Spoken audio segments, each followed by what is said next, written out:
Welcome to Sweet Life Beat Life. We hope this video helps.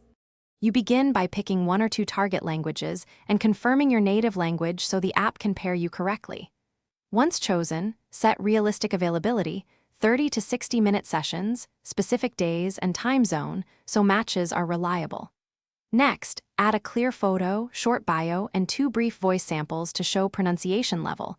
This helps partners decide quickly.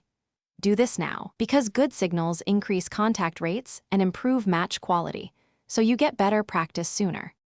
Once your profile is live, use filters for proficiency, interests, and availability to narrow down suitable partners.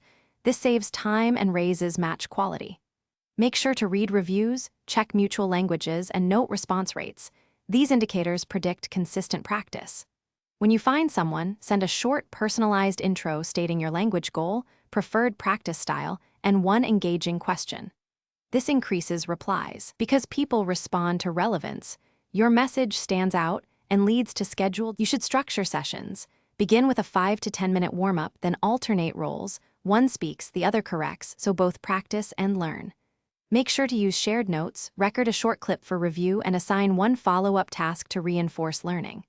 If technical or scheduling problems occur, reset your audio, resync the time zone, and communicate the issue. If unresolved, move to another partner. This approach keeps progress steady, and troubleshooting quickly restores productive practice. Thanks for watching. Consider subscribing if we helped you.